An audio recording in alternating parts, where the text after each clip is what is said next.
tout, tout.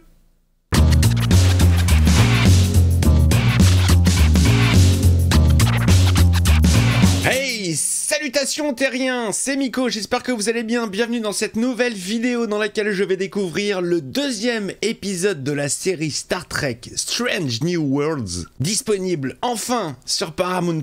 Alors le premier épisode m'avait plutôt pas mal plu, un petit peu dans l'esprit de la série originale que j'affectionne tout particulièrement. Alors est-ce qu'on va bouger un petit peu, est-ce qu'on va visiter un petit peu l'espace? C'est ce qu'on va savoir tout de suite, et comme dirait l'autre, action.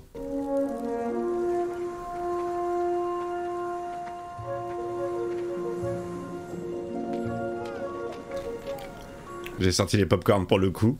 Journal de bord du cadet. Date stellaire 2912.4. Premier contact! Si ce n'est l'invitation à dîner dans la cabine du capitaine, pour laquelle le lieutenant Ortegas m'a vivement conseillé de ressortir mon uniforme de cérémonie. Eh, belle gosse! Oura! C'est ça votre idée d'une bonne blague? En quelque sorte. Très bien, je vais aller me changer. Je la connais cette vanne. Tu dis à un invité que c'est une soirée déguisée, et tu le dis qu'à lui. Et ça en est pas une. Ça marche toujours. L'autre, elle est en jog. Hein. J'ai l'impression que cette série, ça prend pas du tout en compte l'univers de Jean-Jacques Abrams. Hein. Oui, je l'appelle Jean-Jacques GJ. J'ai l'impression que ça va être très girly, hein, Star Trek Strange New World. Lieutenant Ortegas, cadet Uhura, bienvenue. C'est les hommes qui font la cuisine, évidemment, on est dans le futur. Je plaisante, oh là là. Oh là là! Oui, moi aussi, je suis... Ta gueule.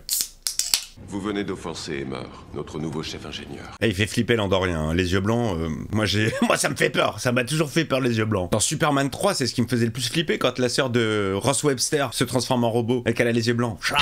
Ce qu'il pense. Petite sœur! Waouh! Vous avez annoncé votre lancier par télépathie? Oui, c'était mon intention. Il est peut-être non-voyant, non? Pas un geste, mais bien sûr, il continue de courir. Que c'est son pantalon. Bon allez, y a pas d'aventure, y a pas d'espace là, on s'en fout de ton histoire. Qu'est-ce que vous fredonnez, cadet? Qu'est-ce que ça peut te foutre? On dit que vous parlez 12 langues?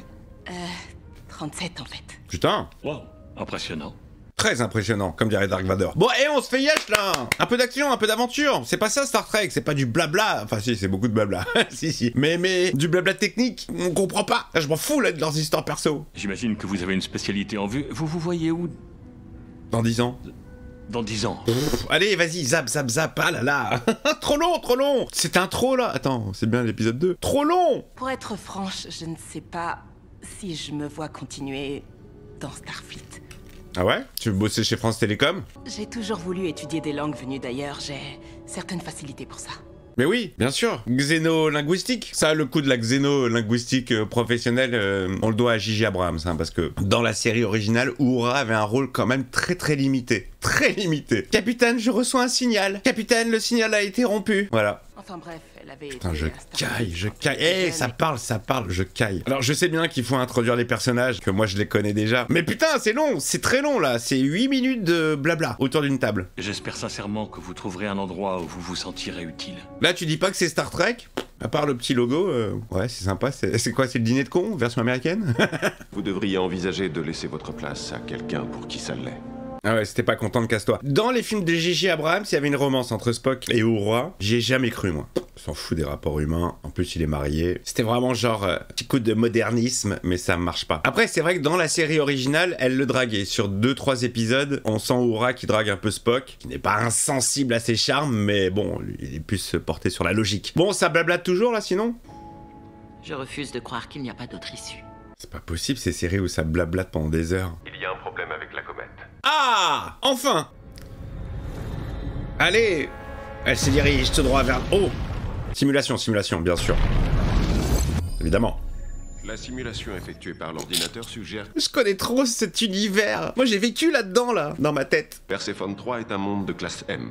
D'anciens rapports indiquent qu'elle abrite une espèce intelligente pré-distorsion. Classe M, on l'avait vu avec l'épisode 1 de la saison 3 de Star Trek, la série originale. Bravo, semblable à la Terre. Il faut compter 1 heure pour les modifier. Estimation plutôt optimiste puisque c'est moi qui vais le faire. Ah, c'est trop chelou, l'Andorien il a la voix du Captain Archer dans la série Enterprise. C'est la voix de Scott Bakula dans Code Quantum. Et c'est la voix du narrateur dans les vieux 4ème dimension, Guy Chapelier. Quelqu'un m'explique comment une comète peut créer un champ de force. Alors, c'est simple, il suffit de...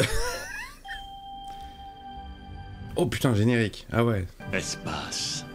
Frontière de l'infini. Oh là, Découvrir de chambé. nouvelles vies.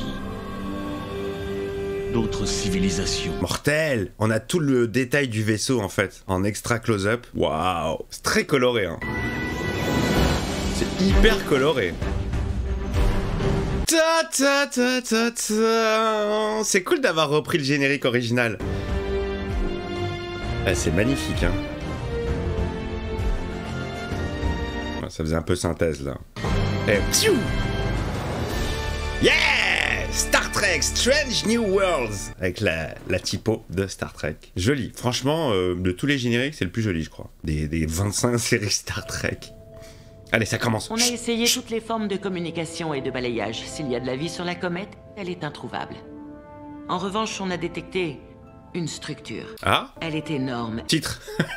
Mais je sais qu'elle est énorme. Sam Kirk, notre xénoanthropologue, est ici. Alors commençons par l'évidence. Sam Kirk, c'est bizarre. C'est ça aussi, ça c'est de la réécriture. Mais bon, pourquoi pas. D'accord, et comment on désactive le bouclier? La logique voudrait que nous allions voir la structure. Bien sûr, allez voir. Sam, vous avez connaissance d'une civilisation qui se soit développée à la surface d'une comète? Non, désolé. Voilà, j'ai servi à rien. Pas si mal, cette moustache.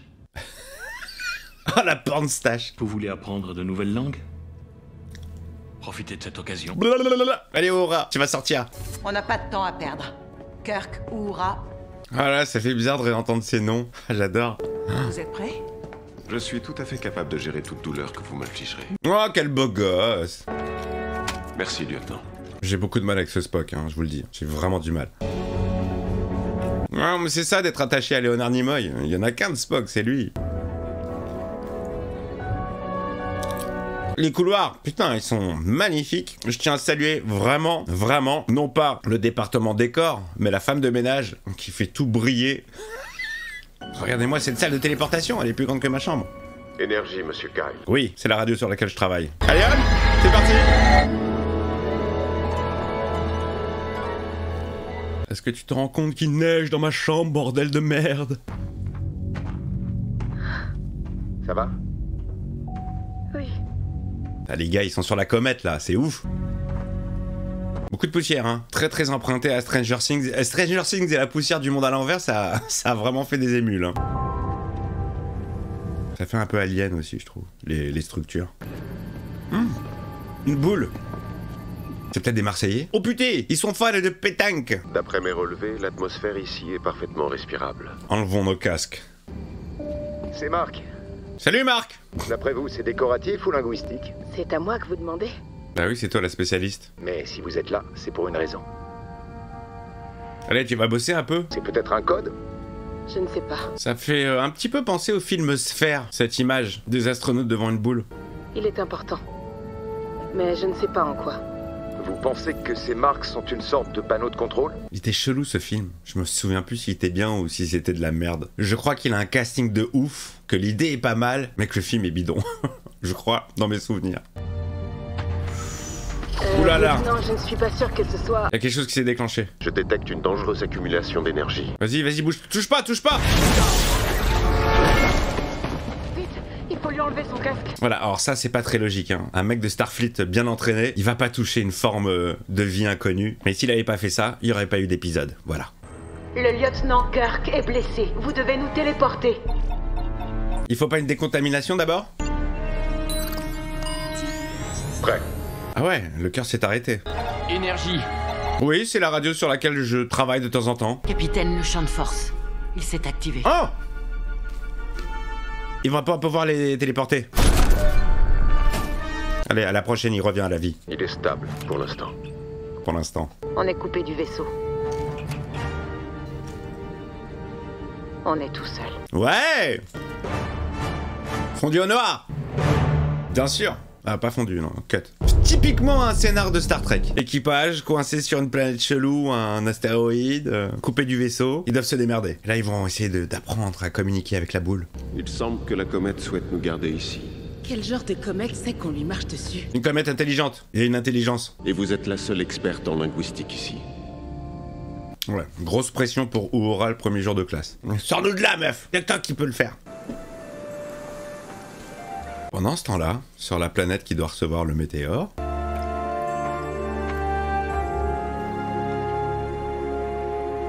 Ah là, c'est joli, hein. Ah, tu vois tous les pigments et tout, c'est très joli.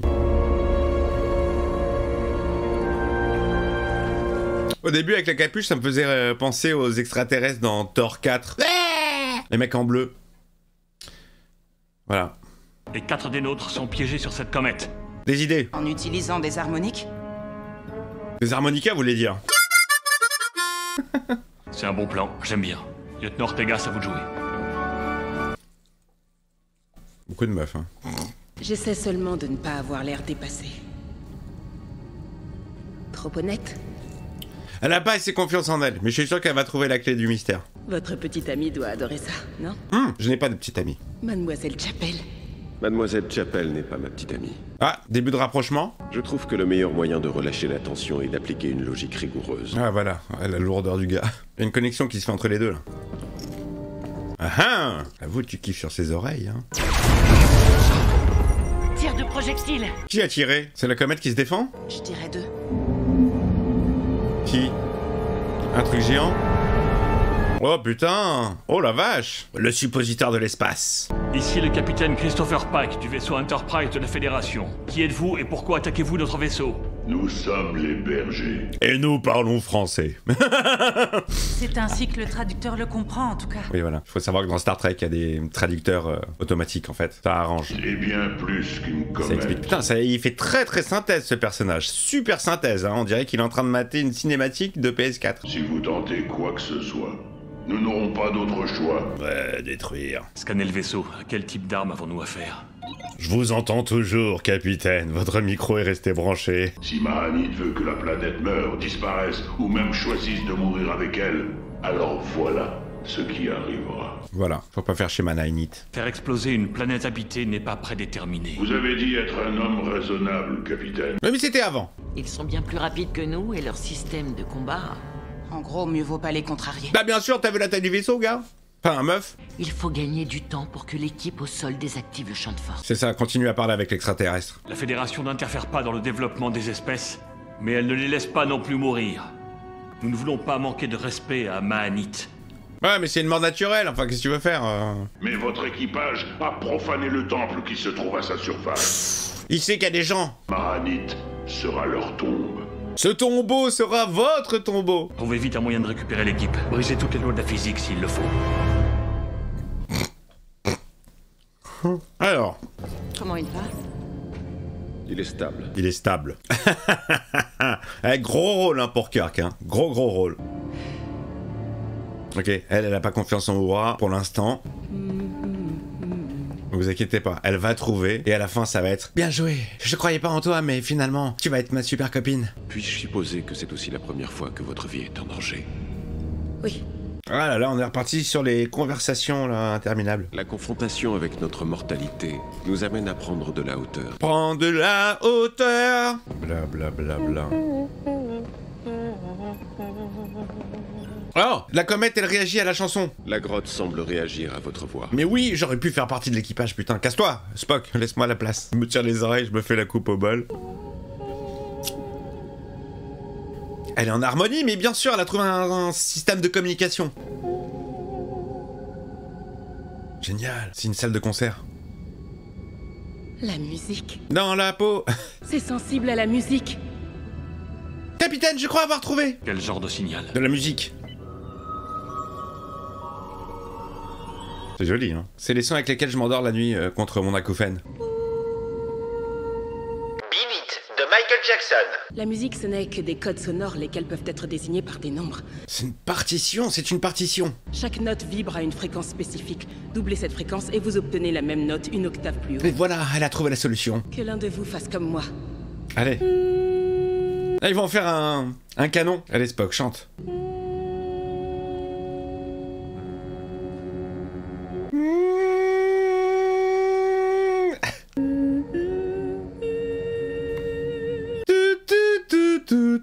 Ok. Essayez de me suivre. Oh, 1, 2, 3, 4. Bam bam bam bam. Bam bam bam bam. Pam pam pam pam pam pam pam pam pam. Futur tube de Star Trek. Pam pam pam. À retrouver bientôt dans les bacs stellaires, bien sûr. C'est joli, c'est original. On va exploser. Oups, on aurait peut-être pas dû chanter cette chanson.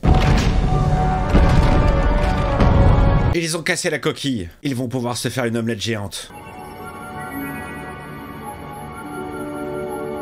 Et la lumière fuse. Pam, pam, pam, pam. Ça y est, je l'ai dans la tête. Ça va cartonner cet été. Si nous avons raison et que la comète communique via la musique, il serait logique de penser qu'elle nous parle en ce moment même. Je me demande s'ils ont pas utilisé le volume également. Je sais pas. Si vous avez des infos là-dessus... J'ai comme l'impression que c'est bien projeté tout autour d'eux et que le sol est vrai. Il y a des effets de flou.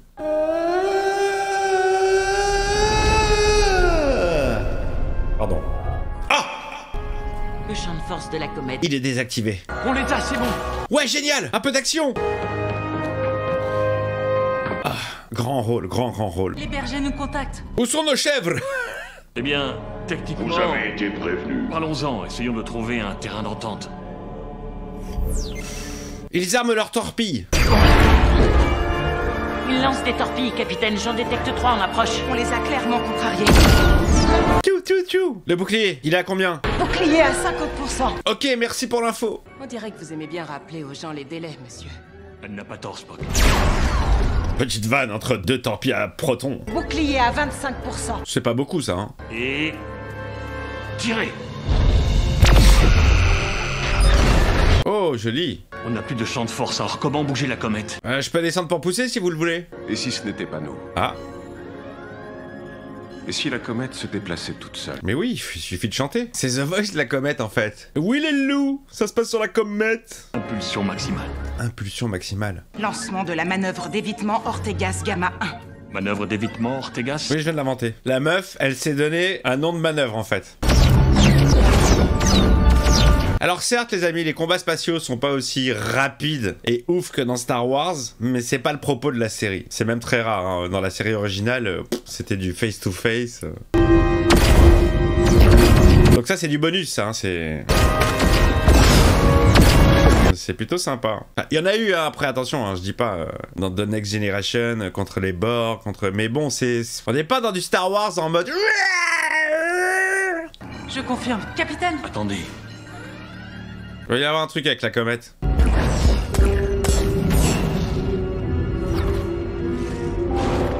Capitaine, les chances de traverser ce champ d'astéroïdes sont de 1 sur 550 millions. Moi, les probabilités... Ortegas, viré de bord.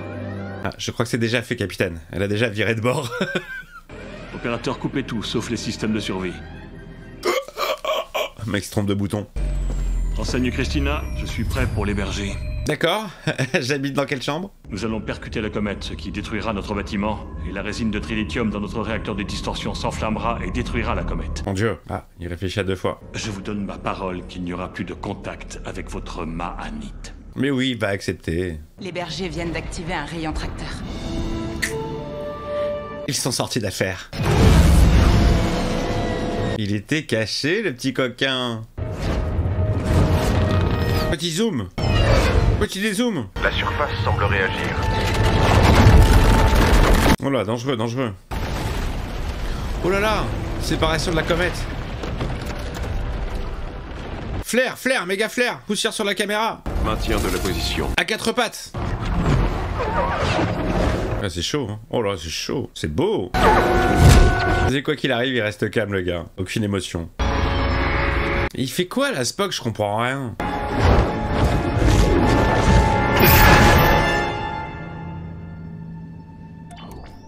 Capitaine, nous l'avons perdu. Ça fonctionne. La sublimation fait dévier la comète de sa course. Génial. Sublime. Action. Mais où est le lieutenant Spock? Ah, c'est un faux suspense. Genre, il est mort, mais pas du tout. Spock? Il a ri? Est-ce que tout va bien? Oui, capitaine. Les choses vont parfois si mal qu'il vaut mieux en rire. Non. Ça, non, je suis pas d'accord. Le concept du rire, non. Trop tôt. Beaucoup trop tôt. Dans l'évolution de Spock. Pour le rire. C'est beau, c'est super beau. C'est joli, hein. Moi, ça me fait rêver, ce genre d'image. C'est fascinant. Fascinant. Une grande quantité de vapeur d'eau provenant de la comète pénètre dans l'atmosphère de la planète. Ah? Cela changera définitivement la composition atmosphérique de Perséphone 3. Ah merde. La baisse de l'aridité de la planète la rendra plus propice à la croissance des plantes, à l'agriculture, et on peut le supposer, au développement de la société. Ah génial! Le désert va se transformer. Capitaine, les bergers nous appellent. Ouvrez un canal, sur écran enseigne. Où sont nos chèvres? C'est vrai, nous avons été témoins d'un miracle. C'est vrai. Je suis américain et j'ai du gel dans les cheveux. Et ainsi, nous ne nous quitterons pas en tant qu'ennemis. Merci. Tout est bien qui finit bien. Allez, on va voir les résultats ou pas? Il va pleuvoir, genre. Ah yes! Ils connaissent pas la pluie. La pluie dans le désert, génial! Jolie petite histoire, jolie. C'est joli.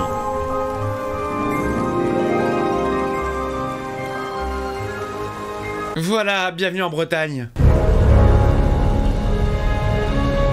Voilà, et ils vont célébrer ça comme un dieu. Et ça va devenir une religion. Et ils vont se fighter entre eux pour cette religion. Qui a donc créé cette comète? Combien d'autres comme elle sont là dans l'espace? Tant de mystères. On savait déjà comment transformer les notes de musique en nombres, pas vrai?